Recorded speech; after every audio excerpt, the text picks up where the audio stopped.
Welcome to my channel. చూసారా, ఇవాళ అయితే ఒక మంచి వీడియోతో అయితే వచ్చేసాను. అనేసి పార్క్ చూపిస్తుంది అనుకుంటున్నారా? లేదండి, వెదర్ కూల్గా ఉందనేసి పార్క్ అయితే వచ్చేసాను. చూసారా, కొండలు, బీచ్, ఆకాశం, బ్యాక్గ్రౌండ్లో చూసారా ఎంత బాగుందో. అలా చూస్తూ పీస్ఫుల్గా ఉంది పార్కులో అయితే.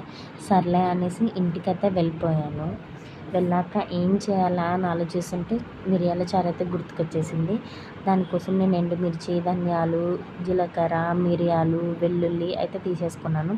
ఒక రోట్లో మిరియాలు, ఎండుమిర్చి, ధనియాలు, జీలకర్ర వేసుకొని మెత్తగా ఫస్ట్ అయితే దంచుకున్నాను. అందులోనే కొన్ని వెల్లుల్లి వేసుకొని మెత్తగా దంచుకోవాలండి, ఇలా నేను చూపించినట్టుగా. అంతలో చూసారా, చింతపండు నానబెట్టుకుందానైతే జ్యూస్ చేశాను.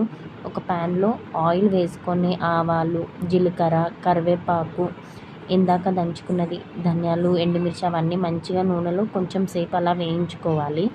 అందులోనే కొంచెం అంత పసుపు, కొంచెం అంత ఉప్పు వేసుకొని కొంచెం కలుపుకోవాలి. కలుపుకున్నాక ఒక 2-3 మినిట్స్ తర్వాత చింతపండు రసాన్ని అయితే మనం అలా వేసుకోవాలి. కొంచెం సేపు అలా మరగలించుకోవాలి. చూసారా, అవన్నీ పైకి వచ్చేసి అవన్నీ పీల్చుకొని మసులుతుంటే స్మెల్ అయితే చాలా బాగుందండి. మీరు కూడా ట్రై చేయండి. Thank you for watching.